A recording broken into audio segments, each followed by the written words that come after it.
Hey, everybody, welcome to another episode of Necessity versus Commodity. I've got the amazing Travis Moe on. Now, if you're an online business owner, local business owner, if you're running ads, you've probably been told that running ads is way too expensive nowadays and you can't make it profitable. It doesn't work.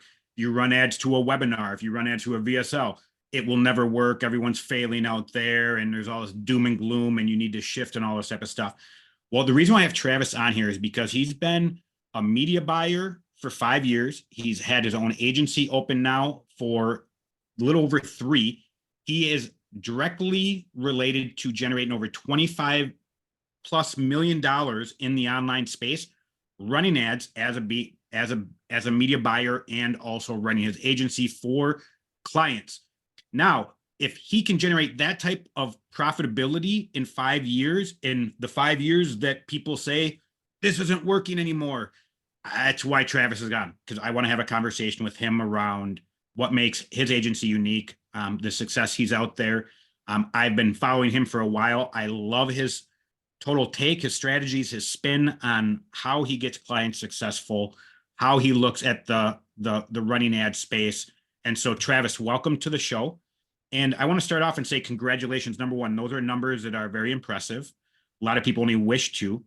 So if there's just one piece right off the bat, kind of starting off of, a lot of people are really scared to run ads because it's so expensive. Why do you think that is the case with majority of people? Because they compare. A lot of people will talk about the golden ages of Facebook was 10 years ago and stuff like that and how cheap it was. And you could really get away with, like I hear stories all the time of people like overnight come up with some Shopify site, some sell a affiliate fidget spinner, and then they make quite a bit of money and stuff like that. And drop shipping was a lot bigger back then because ad costs were cheaper. But ever since, in my opinion, ever since the iOS updates started hitting in Yep. like 2021, just ad costs in general, like they'll always rise with inflation and stuff. But I just feel like they've risen more dramatically than what people have said before. And so that's the reason why there's a lot of companies and advertisers dying out. Essentially, we were spoiled with low CPMs back in the day, but now they're maybe they're normal, maybe they're not. But I mean, if you want to advertise profitably, got to learn the copywriting side of things, the offers, the messaging side. You can't just kind of throw up crap and hopefully it'll stick. There were a lot of little nuggets in there from like the spinner, right? Like I know that there were a lot of coaches out there that taught you how to jump on the bandwagon of like spinners, right? Like everyone wanted them. Or you're talking about all the Stanley Cups, right? Yeah, Oh, exactly. hey, jump on this and then go market that and make $1 million in 90 Right. days type of deal. And that has changed, right? Like granted, now in the online space, like when you're talking coaches and offers, and you brought up something unique there at the end too, of learning copywriting, the messaging, other strategy, the actual strategy of being successful. A majority of clients that come to me, it's because they've hired a coach or an agency. And even when I worked at an agency before, 80% of the people that came and hired us are all people that have already dropped 10, 20, $50,000 on some top guru to go through their tactic and failed drastically. And now they're $10 to $50,000 in the hole without ad spend. You throw another $5 to $25,000 in the hole in the ad spend. And all of a sudden you're 6 figures in the hole and 12 months behind. And that's a lot of stress. And it's not that ads don't work, a VSL webinar, all of that stuff works. Otherwise, these big players won't use it, right?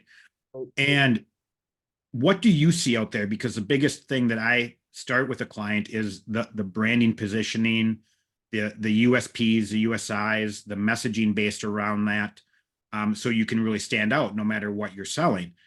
What do you see when someone comes to you and they don't have that piece in place compared to someone that has that piece in place when you're running ads? When someone has the piece in place as far as like their USP and their Yeah, messaging and they've actually got everything dialed in, and you just need to start running ads. What you see take off of like results from them compared to someone that, hey, those pieces aren't in place. yeah.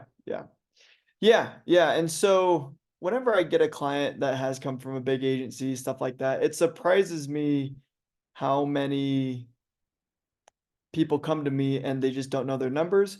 Even the agency who is tracking their numbers don't know their numbers. They'll tell you, oh yeah, we're getting you this many impressions, this many, like your click-through rate is great, stuff like that. Your cost per click is so good, or even just cost per lead is good. But if you're not tracking full funnel, especially for these info product businesses, coaches, speakers, um, uh, there's a lot more that goes in the media buying. And if you don't have those processes in place, um, that's or going to your point of copywriting and messaging, you kind of just have to take 10 steps back and be like, okay, let's not run ads right now because the messaging and the offer isn't in place currently. However, if they had already um, driven traffic to their site and gotten leads, maybe from other agencies and stuff like that, you still have leads and a list to work with, right? And so a lot of the strategy I like to take is get a proven offer within your internal list and following currently. Let's say you're a high ticket coach, you sell maybe like a $5,000 program or something like that. Um, if you've never proven the offer and you're a bootstrap company, I suggest you don't even run ads from the start. I suggest you just grow organically and stuff until you're stable at like a 10, 20K mark before thinking about running traffic. But Thank you uh, for that. And I hope people realize that because, and I don't mean to cut you off there, but it's a really important nugget because that was one of the things, like the agency I worked for, one of the agencies I worked for, the owner loved having me be the first contact, also the salesperson, also helping fulfillment, because they knew that I wasn't going to bring in a wrong individual. oh And there yeah, were plenty of times that, like, if let's say I had 10 calls this week with people, there were three of them that, to your point, they were way too early in the game. And it's even questions that I go through with clients right now of there was a guy I just turned away just last week because I asked, like, what is your runway here? Right? Because I'm not going to take an investment from you that in 2 months from now, you can't be financially successful, either because you have to run ads. And a lot of people, they don't have that. And so they can't have you actually on retainer. They can't afford ads. And all of a sudden, again, just like what we talked about earlier, is people all of a sudden spent $20,000 and have nothing to show for it. And it's not that you didn't do a good job, it's just those pieces weren't in place. yeah, yeah. No, I think you're spot on with that. And like whenever people come to me, if they've never ran ads before, but they want to, uh, a lot of times they aren't ready because they've sold it organically to their warm traffic and think they could just turn on an ad and it'll just produce good results like it did for the organic traffic. But um, but it's like you said, it's good for stable income to make a certain amount per month before you actually drive traffic. I like to think about it like, hey, if you lose $30,000 over the month of like 2, 3 months, like is your whole life going to fall apart? And if the answer is yes, then keep growing organically until Yeah. you're like ready, because there is a testing period, but obviously you got to do it the correct way and make sure the full strategy is there before just spitting out traffic. So anyways. Yeah. And just to give some people some positive on there. I know Travis has experienced this. I know his clients experienced this. I've had clients experience this. I know clients that I've worked with when I was with other agencies have experienced this. I'm just going to use one off the top of my head as an example. We had a gentleman, it's a real estate offer. He'd been online growing organically for the last 18, 24 months.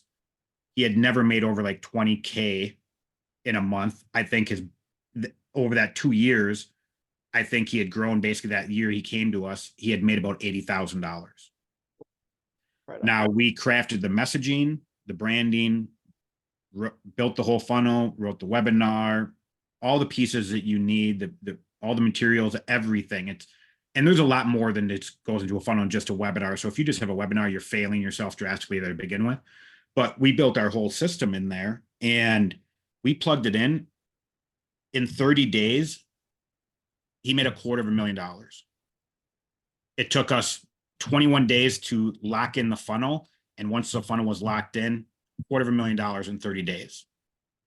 Right. So if you're listening to this, don't get all doom and gloomy and like, oh, I'm not. No, if the things are in the right place, you can be very successful. And I know Travis's clients get those results too. It's just just to be very aware, if you don't, that's why you're failing, is because you don't have those piece. If you don't have that piece, you hire Travis, you're not going to get very good results. And that's the thing Travis and I hate, are the people out there that are doing things incorrectly and spending a bunch of money. And to his point, all of a sudden, 90 days later, you're $30,000 in the hole, and you're don't have a roof over your head anymore. We never Right. want a client, right? Yep. One thing you brought up earlier, there's two things that I want to discuss about. So number one, like when you kind of brought up about, tracking stats, I want to talk about that in a second. But the other thing you brought up about was, if you're running, hey, at least you're getting leads, right? You're getting people's emails, phone numbers. Now, there's two sides that people are running webinars now, right? It's no longer just a landing page, enter in your information, so we grab that email. Now it's just going to a page right to the video. True. Right? So which variation do you think is good, bad? Because both of them have pros, both of them have cons, obviously, right? What style do you prefer to write for a client, and why? I try to think of the strengths and the market. So think about lead to customer journey. If the journey is a lot farther out, then I like to collect the lead. And if you have a strong list, strong automations, it should do the trick of continuously booking calls, getting them back on the page.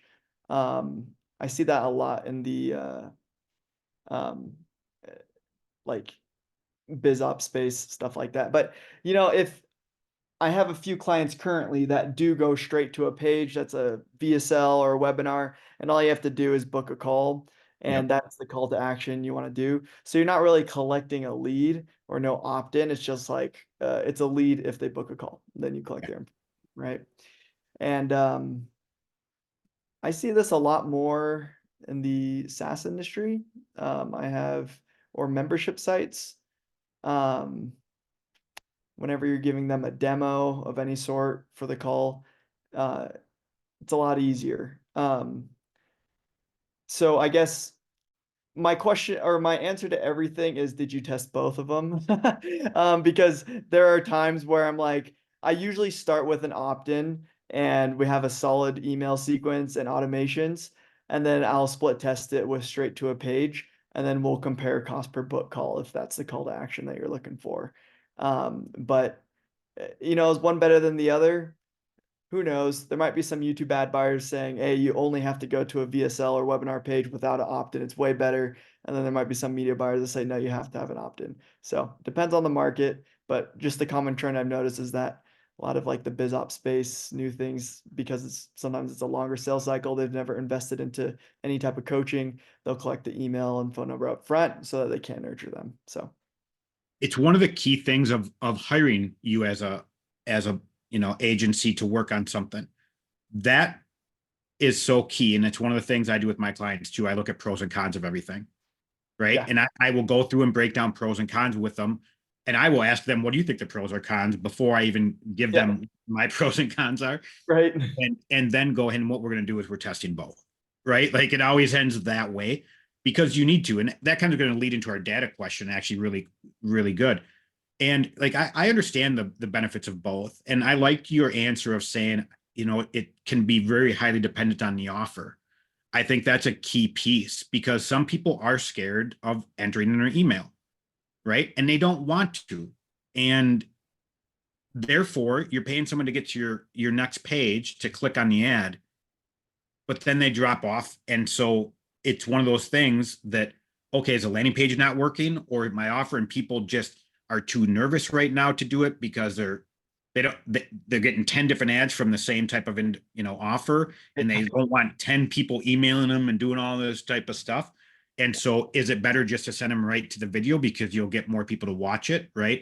And if you break down numbers, like if 100 people go to a landing page and only 20 of them are actually entering information in, that means you got 20 people to actually see your stuff. Now we get 100 people to see it, and maybe 70 of them actually watch it. So you got 50 more people that got views on stuff. So that is a really good data point to be like, okay, I'm doing it that way. Very true. But to your point, depending on the offer, it might be someone that needs to see stuff and you need to continually stay in contact with them through automation.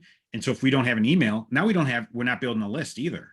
Yeah. Right. So there's pros and cons for both. And so I loved your answer of like, we're testing both because you have to take all those variables into account. I also do think when you're testing both like that too, it can help you if that landing page isn't working. Like, oh no, a lot of people are booking calls through here. So maybe it is a landing page. So it can help you improve that. But that's all the part of hiring you as a agency to come in and test these things out and track the numbers, because the majority of business owners don't know how to track the right numbers, don't know what to pay attention to. It's something they don't like to do. It takes 3 hours out of their day to even know, and they're still confused and don't know what to change afterwards. And hiring you for that type of work, that to me is priceless. When you and I met, I said, hey, I'm not someone that runs ads for my clients. I don't want to run ads for my clients. I'm going to build you a 7-8 figure foundation business when it comes down to the strategies, systems, and the sales process. So you can grow organically or through ads, your call. But now you have everything to do that. And I do help with the organic, but ads is something I don't find fun with. And that's where, having someone like you, hey, Travis, I got this client, let's go. And it's awesome. I can send them right to you and know that they're coming in prepared, going to crush out of the park. Right. But that type of thing, I'm always a big proponent of. As a business owner, you should be staying in with what you're good at. And if running ads is not what you're good at, hire somebody as quick as possible, right? Automate everything or hire out everything as fast as possible is going to get you to 7-8 figures quicker, faster, easier, and way less stress. And that's where Travis really comes into play. Talking about the data points, there's a lot of data points through a sales. Yeah, there's too many. Yeah. And it's actually one thing when, I do audits for people all the time. And I go, I want to see your ad and I want to see some of your organic and I want to see every piece and I want to get a couple sales calls and I want a couple different objections that were no sales, because through that whole buyer's journey from them first seeing you to every step that there's all the way through to why they told you no, the reason why they told you no could have been something from the very beginning, could have been something in the middle, it could have been something in between, could have been before the sales call, could have been during the sales call. I mean, there's so many points there. And so you need to kind of see all of it to kind of really get there to kind of track it. So when you guys are looking at a funnel and you are tracking data points, what are some things you guys really look at? Sure. If the listeners are writing down notes and stuff, I'll go through kind of each thing because there's quite a few, and I'll kind of highlight the ones that are most important in my opinion. But everything from your ad spend to CPMs, as in cost per 1,000 impressions, and then your link click-through rates, and then your cost per link click. That's everything on the ad side, right? So if you want to know if your ads are good, if your messaging is good, your offer is good on the ads perspective, your audiences are solid, then your cost per click is going to tell you how expensive, a website visitor is to get on there. And there's two things that make up a cost per click. There's your cost per 1,000 impressions, which is your CPMs, and then there's your click-through rate. So your CPMs is a metric that Facebook or Google or whatever the ad platform, they determine how expensive that audience is. So we have less control over CPMs, although there are ways to get around lowering CPMs, all those little fancy hacks, but that is something that is in less control. However, we can control our click-through rate, and that comes through better creatives, better ad copy, better audience targeting, right? And so those two things make up a cost per click. So if your cost per click is super high, and if you don't know if a cost per click is high or not, just go to a Facebook group, see if anyone else is in your niche, and see what other people are doing, your competitors, stuff like that. It's easy to get free information out of there. Good tip. And then as far as lead cost and everything, there's two things, right? I mean, once they get to, there's the website visitors and there's the landing page conversion rate. And that's how it gauges CPL, right? Or cost per lead, right? And so, the ad and the landing page kind of go congruent and hand in hand. But if you're struggling with a cost per lead issue, like let's say you're in the you're a financial planner or you're a financial coach or something, and let's say that's one of the most expensive niches on Facebook and Instagram, at least. Um, right next to real estate. But let's say it's really high. Let's say you're getting like $50, $70 cost per lead just to get to opt in and everything. The first metrics I'd look at is like, okay, what's your landing page conversion rate? And then what's your cost per click? And if I think your landing page conversion rate is fine, let's say it's around like 25%, 30%, something like that. Okay, that's solid. But let's say your cost per click is like $9, $10, something like that. Then like, okay, let's look at why your cost per click is high. Let's check out your CPMs, check out your click-through rate. And most of the time, it's a mixture of both CPMs and click-through rate, but I'll look at both and see how we can reduce CPMs and up click-through rate. And then from that standpoint, then you have to track, okay, from lead to booking a call, what's the percentage there and what's the cost there? That's how you kind of gauge how well your VSL or your webinar is. And then going from there, if you have a qualification process, if you're dealing with crappy booked calls and everything, people canceling, people not qualified, stuff like that, you got to have a after qualification process. So this can happen either before they book a call or after they book a call. Most people will do it before they book a call, and have like a list of like 10 questions of, how much money, current income do you make per month, stuff like that, just to qualify to see if they're even ready to deal with the tire kickers. And then once you know cost per qualified, then you can go cost per show up or the percentage rate between qualified and show up rate to their actual call. And the last thing is the close rate between the show up to the call, how many of those people do you close, and what's the cost there. And so, I mean, to put it in short, I guess the main KPIs I look for is cost per click, cost per lead, cost per booking, cost per qualified, cost per show up, and cost per new acquisition. So those are kind of like for a typical high ticket funnel. So anyways. And I'm glad you went through so many. And like you said, the five major ones there at you kind of really focus on because it'll let you start someplace, you kind of dig down. And you said it earlier, you were kind of surprised that a lot of people don't know their numbers. Yeah. Like it really is crazy how many business owners I talk to. I'm like, what's your client acquisition cost right now? Yeah. Right. What's that mean? Right. Okay. How much does it cost to book a call right now? I have what? Like Yeah. those two numbers, like as a business owner, you should know if you're running ads, your client acquisition cost should be the same thing as your birth date. Like it should be just boom, an easy thing. And I thought the way you broke that down, and if someone was listening and they probably missed it, you and I look at numbers and data very much the same way when it comes down to stuff. So it's very second nature to us. When Travis was breaking that down, he was kind of talking about like the ads and the clicks and those pieces. Tracking those numbers, how well your ad is working. So your ad copy, your creatives, those details. Now he went into another set of numbers. This is actually going to show you how well your VSL or webinar is working. Right. Right. Right.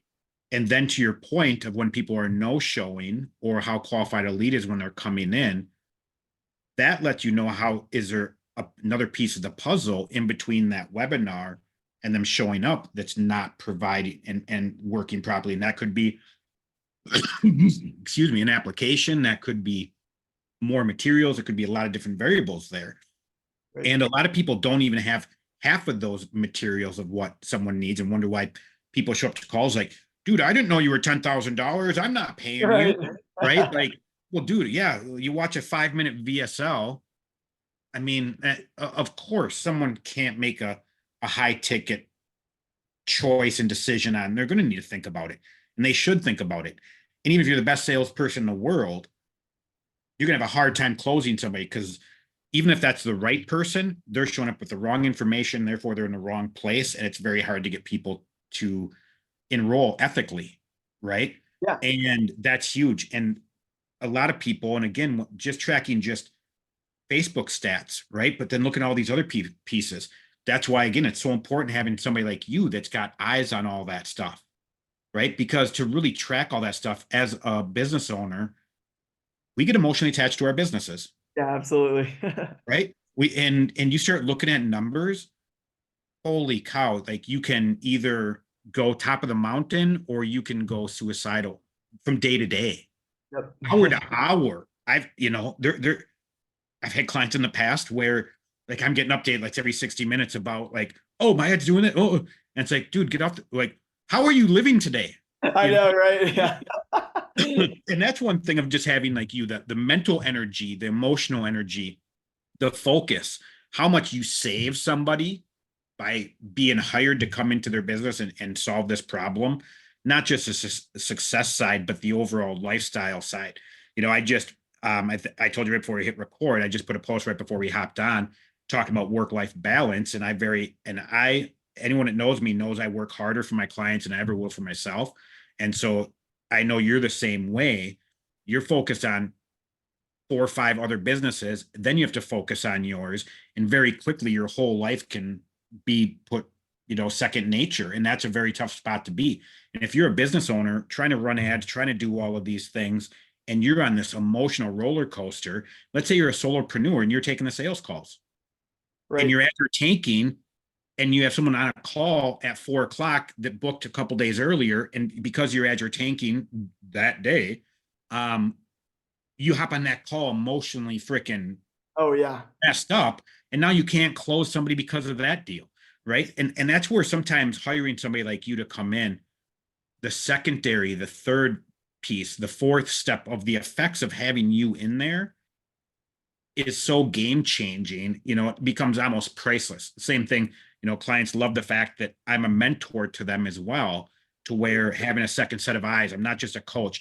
A lot of the stuff I do it for them, then they cut and paste, plug and play. But to have somebody that is able to coach them through these ups and downs, or to look at holes that they're missing a bucket that they don't even see, because it brings that level of security there. And I think it's one of the most priceless things in agencies that people rarely view at, Yeah. right? And again, it's why these very successful individuals all hire agencies, because they don't want to take the time and the energy and have you come in and do it and crush it for them. Makes life way easier. So going through numbers, you guys look at it very analytically. Your emotions aren't attached to it. Now, one of the things I kind of just brought up, I want to ask you about, hey, my ads are tanking today. Yeah.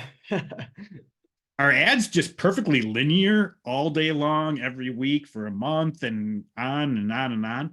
What type of variations do you see from hour to hour, day to day, week to week, even month to month, right?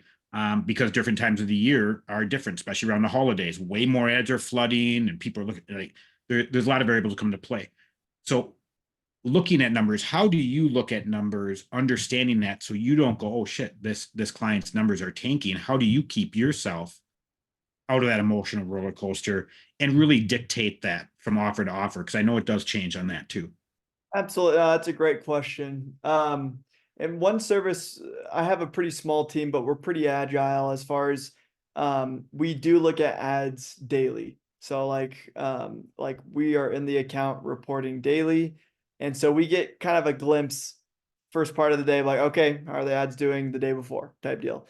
However, whenever clients say, oh man, the ads like it depends on the type of customer. Usually when it's people running their ads for the first time, they love to look at every day and be like, oh man, Mhm. today sucks. Let's shut them off. And it's like, no. Like the expectations have to be clear in the beginning, because my answer to everything or to that question would be like, okay, like when was the last time you bought something from a Facebook ad type deal? It's like, okay, maybe you checked your phone more on a weekend than on a weekday, right? So it's like people have the same, it's humans, right? They have their own behavior. So I do reports every week to show weekly reports, because it does catch issues. For example, last month we dealt with a lot of bot traffic that I have never seen yet, and it only hit certain accounts. But if I didn't check that weekly report and have that reporting on a weekly basis, I may have never caught it for a few weeks, and then a ton of wasted ad spend goes down the drain. But when there's like unusual behavior is what I look at for these weekly reports as well as monthly. But then I have monthly reports and I have quarterly reports and I have yearly reports. Yeah. So I look from daily, weekly, monthly, quarterly, and then we have yearly. And that way we can compare. For example, I have had certain clients for since I started 3 years ago and stuff like that who are still with me. And we know that certain months always do worse for Yeah. their. And so the first time it happened, they're like, "Oh, what's going on? And then the second year, they're like, "Oh, it actually is a trend." Maybe it's summertime, everyone's on vacation. It's just like there's just an off month or whatever. And then we can think of ways, okay, how can we make this month better? Type deal. For example, this is unrelated to coaches, but I had like 15 Papa John's franchises at one point on the East Coast. This guy owned like a bunch of Papa John's, and they just struggled between 9 p.m. and midnight. What it was like Tuesday, Wednesday, and Thursday. Those are like the worst days. So we just had a special promotion and coupon code specific for 9 p.m. to midnight. And like, hey, if you get this like, midnight munchies type coupon code, you get an extra 20% off your first one topping pizza or whatever. And it killed it because people started coming in and it worked great. So like noticing those trends and having the data really can help you think of what your people need to keep the business improving and stuff like that. So I'm not sure if I answered your question, but You did. And I think it's really good for people to understand that you're looking at the day, the month, or the day, the week, the month, the quarter, the year, because that is how you gauge things, right? Because if I'm all about micro down, right? To find the major problem. But in something like ads, microing down to looking at one day doesn't let you know what the problem is. right. And that's what's really important, why we need a actual overall view. We need a bigger group of information and factual evidence to really say, hey, this is what's going on. And that's the other hard thing, like with most online business owners, they're taught a couple running ads tactics. They don't understand a strategy. They don't understand the nuances of everything. And you just brought something up very unique earlier. And any listener that probably is going, dude, I want to hear about that. I did catch it. You said you had bots hit and you've never seen it before. Yeah. It's something that is coming a reality, right? Like we have to start preparing for that. Hey, we're going to be running ads and bots are going to be on there. It can throw off numbers and different things. So talk about that. What happened? First question, people are probably, how do you know they were bots? The second question, how did it affect things? And how do you see that potentially being a negative or a positive going forward? Yeah, absolutely. So to tackle the first question, how do we know we're bots? So when I was going through all the reporting, I noticed I was like, man, my cost per click is doing great. So for example, I had this one client selling to teaching online. He was a coach teaching online personal trainers how to make their first 10K a month, essentially. And he makes 7 figures doing it, right? And so our average cost per lead is actually um, decently high, but a hell that we were seeing around a 4x return on ad spend, and our cost per lead was around $35 average. And I've ran his ads for 2.5 years now. So it was like very consistent overall month to month around $35 cost per lead. And cost per call was around 350 and all that good stuff, right? You can keep going down the stats. And then in the month of April is doing killer. In March and then April, we're doing we're spending around 1,500 per day on Facebook. And then we're like, okay, let's ramp it up. We started spending 2,500 a day. I was doing really good. Return on ad spend wise, cost per book, all that good stuff. Up until like mid-April for that client. And we noticed our CPMs went from like $35 to certain days it was jumping to like $6, like crazy. And then we saw our click-through rate was phenomenal. Our cost per click was phenomenal. But then our landing page conversion rate ended up going from like our usual, which is around 28%, and it dropped down to like 11%. And then kept going, getting lower and lower, all the way down. Certain days we're getting like 1% conversion rate. And we're like, okay, this is nuts. And then he downloaded some tool, I think it was called Hotjar or something like that. And we were able to see what the traffic was doing on the page. And it was just straight bot. They would click on it, scroll up and down, and then exit. Next guy, same thing, just all the time. And I actually have a Meta rep, and I ended up calling them. And he's not just your average marketer, dude. He's like higher up agency level. And apparently Meta had hired, ironically enough, they said they were getting more requests than usual just by everyone, and they said that they were switching bot prevention companies, and in doing so, there was more bots when they hired this new company in the beginning until they figured out their crap for helping Facebook. So anyway, it lasted about 2.5, 3 weeks. However, it didn't just hit that account. I noticed it in 3 other accounts that hit it, and it drove me nuts. And I was like, man, I feel so out of control right now. And so the first thing to Yeah. do when you don't know what to do, especially, is you just ask questions like Reddit forums, Facebook groups. You ask higher up people. There's always going to be someone who's more experienced than yourself. So, anyways, other coaches, stuff like that. And so I asked them, and we looked at some things. We looked at the ad sets that were getting super low CPMs. We looked at the placements first.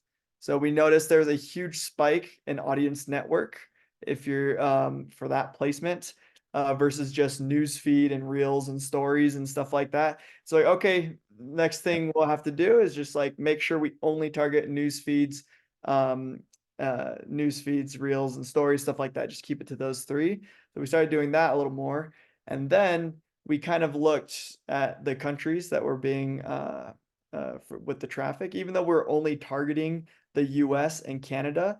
Facebook was reporting that we only had US and Canada in these. However, when we went to Google Analytics, we saw there was a ton of other countries like from Scandinavia, from Asia, from Latin America. And so, like, okay, even though we're not targeting these countries, something's going wonky. So we're going to manually exclude basically the rest of the world other than the US and Canada. And that really helped with the traffic in the meantime. And so I kind of did those two things. And did it work 100%? It did improve.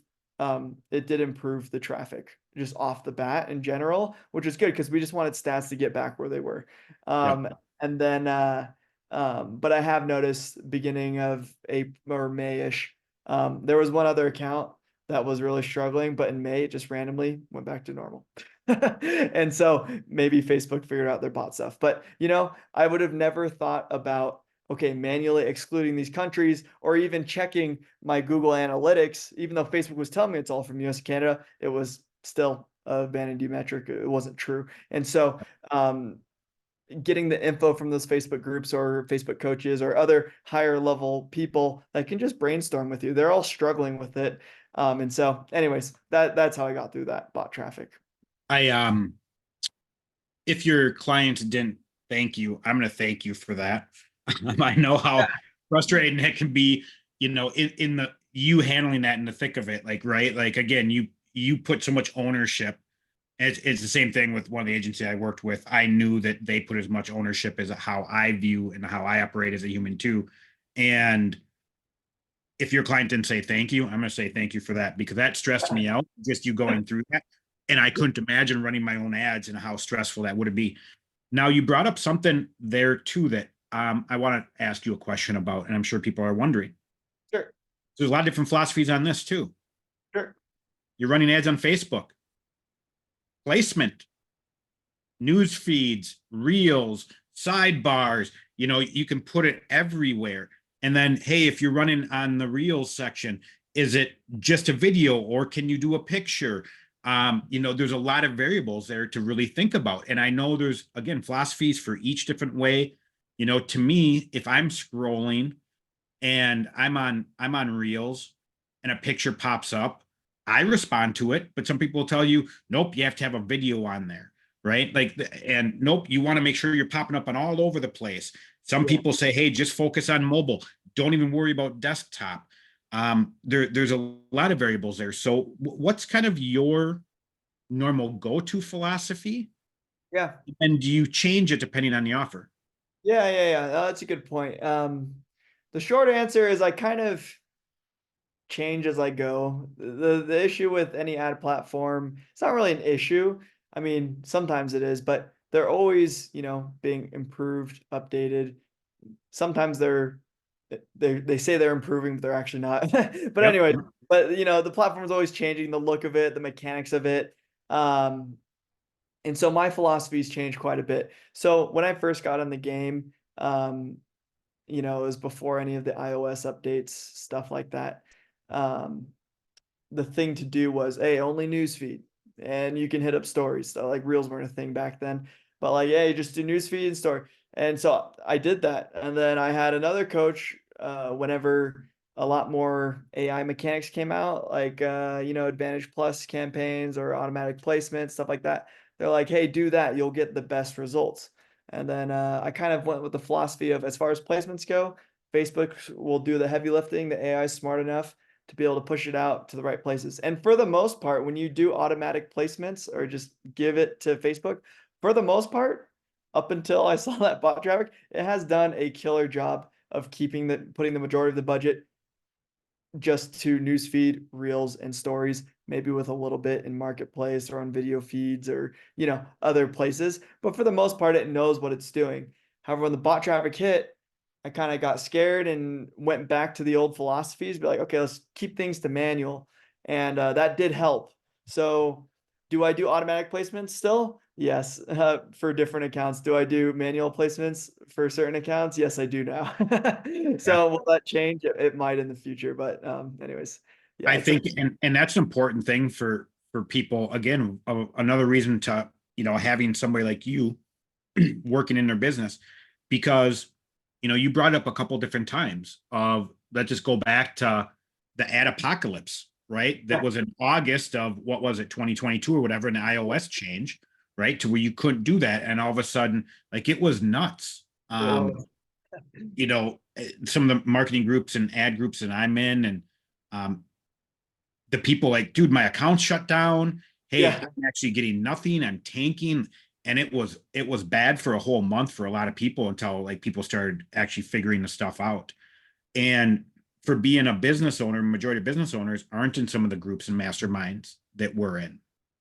right, You don't have access to this, right? And you don't have access to some of the people at, like you said, you have some contacts at Meta that the average person, the average online business owner, brick and mortar, can't reach out to that person and get something solved. Hey, we'll try to get back to you in 48 hours, yeah, right? you're right. Type of deal. And it's some generic type of garbage they're spitting back at you. Or sometimes it's more confusing than anything. And that's a Right, worse place for an owner to be. right, Of, you said when the bots and you felt out of control. Same thing, a business owner going, I don't get it, and the frustration. And in some of the groups I'm in with business owners, I see those type of posts all day long. yeah, Oh my gosh, I just got locked out of my account. Who can help me? yeah, This or that, like blah, blah, blah, blah, blah. There's a lot of things that go on with ads that, if you don't know what you're doing, isn't going to get the best result. And that goes back again at like looking at numbers, like what the overall thing is, what is your client acquisition cost if you're running ads? Because that's going to let you know if you're profitable. And if you're going to be profitable, hey, are you able to scale? Because if you're able to scale, that means you have to bring more people in. Well, does that eat into your profits to make you unprofitable? So there's a lot of numbers and variations that play around with, and it's also the ugly part of the industry. You and I both know there's a lot of people out there that are selling programs for $20,000, $30,000 that have the information. It's probably $1,000. yeah, And I wouldn't even say $1,000 because you can go on YouTube and find the information for yeah, free. But they have to charge $30,000 just because of their ad spend, because of their fulfillment team, a sales team, and all this type of stuff. It's the only way that owner could bring in $1,000 or $1,500 per person, right? And their goal is just to scale. That's their only goal. Their goal isn't to help you get success. It was just to scale their business up. And it's one thing, people ask me all the time, Scott, why don't you run ads? With what why aren't you a guru out there? Because I don't want to be that. My yep, goal isn't to bring 100 people this month and do all of those other pieces and to chase that number. Mine's to chase success for clients, because I know the finances come back to me automatically. It's more fun for me to coach people one-on-one, work with people intimately. It's more fun for me to craft offers and design, knowing it's going to go out and work, rather than here's some cut and paste garbage. And that's a big thing. That's the thing that sucks about ads sometimes, and where people have same thing with agencies, right? and It, I think, go oh, ahead. I was gonna say, you brought up a great point too, and I think it builds more rapport with you and helps your reputation, and it helps with the expectations. If you're like, hey, I'm good at this one thing, like if you have an ads issue, don't talk to me about it. I understand how it works.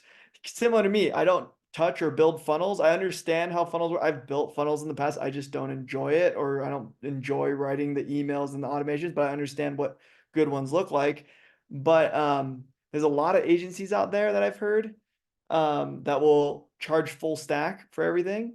And then they'll just try to find, some random white label services, and who knows if they're good or not. And they'll just be like, hey, I need you to graphic design all of this because I charge them for that, even though I don't know how to do it myself. And that leads to a lot of agency burnout and kills your rep if people find out, or leads to a lot of failure, I guess. Yeah, what 100% for the clients, right? Like the Yeah, for owners the going clients, in, for the clients, and yeah. that's why the market is the way it is. And it's not just with the marketing out there, it's with everything. I was going to ask you about that with the agency part of it, right? Like, how do you overcome some of the negative views people have about hiring an agency? And just to get an example, I think you and I are both in the same group, and I can't remember if we both commented on this or not, but it was insane. And I see this in a lot of different groups. And so this isn't a one-off, and it's happens very frequently. It makes me really sad. But the guy posted and said, "Hey, I just brought on a new client. I'm going to be running Google ads for him. Oh, Who has the best course for Google ads? Because I need to learn how to Google ads by next yeah. week." Right. And going, what the, but I see that all the time, Right. and it's the same thing where people pop up of, hey, run an agency, make $100,000 working 2 hours a week and just outsource everything. Yeah, yeah, yeah. Like that stuff is why so many people have lost so much money hiring somebody online. Now some of those people are really good and they do have good system and structure. I'm not saying it's everybody out there, right? Yep. And the agency I worked for, super good. The reason why I'm not there anymore, partially is because I wanted to do my own thing. The other main part of it was he was switching up his model, where it was, hey, you come in, you have your offer, you're already successful, you're making 100 to $250,000 a month. You want us to come in, run your ads, do all of your sales. All you have to do is focus on this side of the business. We're going to take care of everything else. And then there's a percentage that you owe. There's, very minimal up front and then a percentage. And so there's a lot of ways of being successful out there. How do you position yourself or show people, hey, I'm not one of these type of agencies out there that you dealt with in the past? Yeah.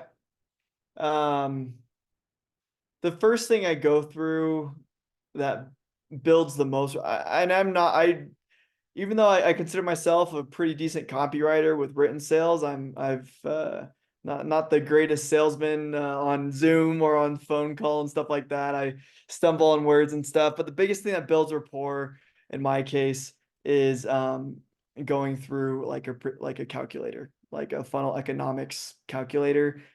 Like we mentioned before, most people don't know all their numbers, and if people do know all their numbers and they come with me, what's different, most of the complaints I hear that come from big agencies are they took too long to fulfill. The dude who sold me isn't the guy running my ads, so he doesn't have the same, I guess, the same credibility as the dude who saw, because the agency, maybe they did some big level dudes like Tony Robbins, Dean, those guys. The person running the ads is probably not them anymore if they're large enough. And so it's more like a growth partner, right? And I'm not gonna like the best clients that have stayed with me since I started 3 years ago and stuff like that, have been the ones where I've had some type of commissions deal, it's either percentage of revenue, a percentage of sales, as well as percentage of ad spend. A lot of people think that's a sleazy route. However, if tracking really is that complicated and the right tracking things aren't in place, percentage of ad spend I still think is fine. And I'll still do retainers if the spend isn't a lot, most of the time I shoot for the people that are spending at least 1,000 or more profitably. And my goal is to just lower their ad costs, be more agile, be the CRO creative strategist, helping writing the video scripts, producing the image ads, stuff like that for them, kind of like that one-stop shop for the whole ad buying process. However, yeah, I guess to answer your question in short, I have a mixture of different types of ways different agreements that I have, but most of the time I do a 3-month agreement because that's how long it takes for me to really gauge if the results are coming in or not, as well as for the other business owner to see if they like working with me. And then after the 3 months, I just do month to month. And from a sellable standpoint, it might not be the best of like selling the agency. They don't like to see month to month. They like to see like year contracts and stuff, which I understand. But um, my retention has really shot up ever since I really honed in my skills of data and copywriting and, media buying and stuff like that, to where it used to be 3-month churn and burn, like my first year in business, and stuff like that. But once I really kind of became that, as you can call it, like an in-house media buyer or CMO or fractional Yep. CMO, call it, like it really brought up my retention rate to like 18 months to 20. Like I've had clients since I've started. I've had for 2 years, 2.5 years. I've had some for a year, but I don't remember the last time I dropped a client after 3 months. It's been a while, like over a year or two. So And that's a testament to how good of a job you do. yeah, I would Right? hope Like so. people Yep. don't stay with somebody for 3 years because they're burnt, they're crashing and burning with the ads. They're obviously being very successful. And I think that's a really awesome, amazing thing. And I thought it was cool how you kind of said, your funnel calculator, and doing the numbers and talking about it and, knowing you and who you are, breaking that down on a call with me would be very, very hard for me to tell you no then.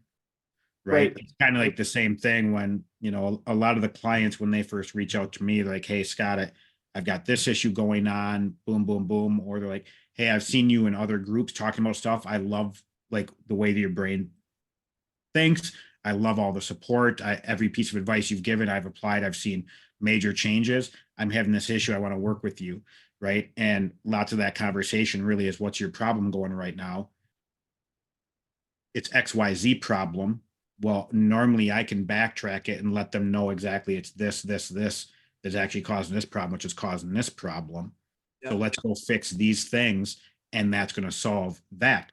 And I just had a lady just the other day, a new client of mine, and after me doing an audit of her funnel, the message she sent back was, I'm so excited to work for you, and thank you for finally. No one's ever went through and sent me a video and broke down exactly what's going on. That Oh, was so important. Like, and she's like, I finally feel like my business is actually good. It can actually be successful. I've wanted to quit so many times. You've really given me hope. Right. And that's the same thing. Like when you're breaking down those numbers with people, they're like, oh my gosh, Travis gets it. Okay, cool. This is the guy.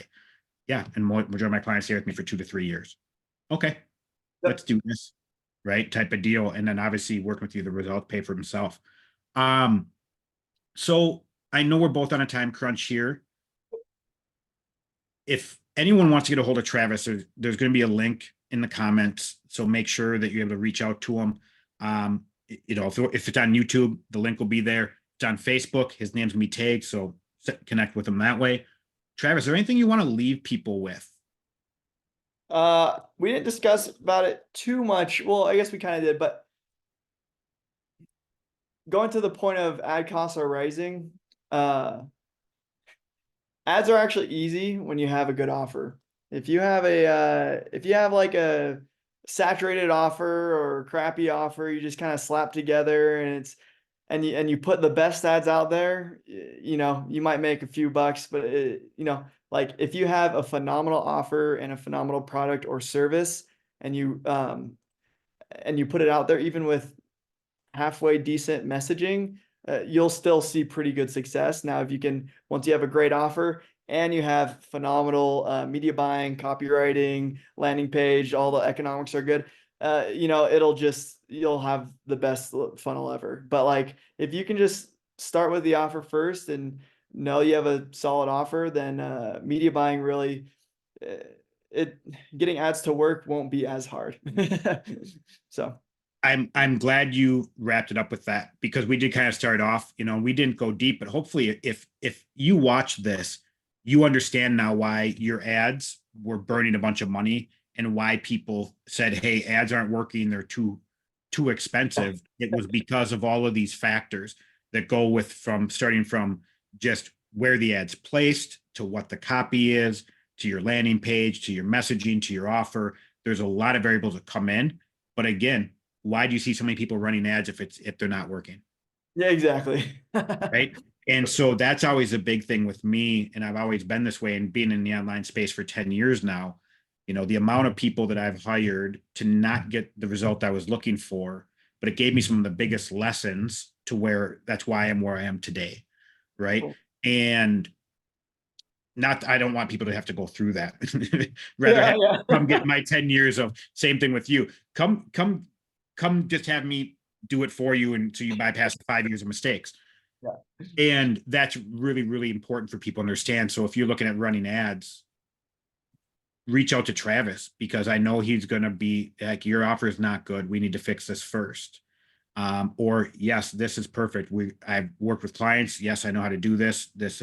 And they're going to knock it out of the park for you. You'll probably end up becoming friends because you're going to work with them for the next 12 to 36 months. Your business is going to start making 7 figures.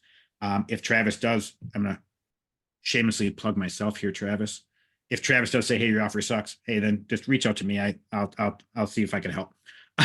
Totally. I would love to have you on a second time, man. Cool. I know there's more things we could talk about. It's been an honor to get to know you and follow you. I'm glad that, we talked last week and really enjoyed our conversation today, and would love to do that as well. So thanks for coming on today. I really appreciate it. Yeah, thanks for having me, Scott. It's been awesome.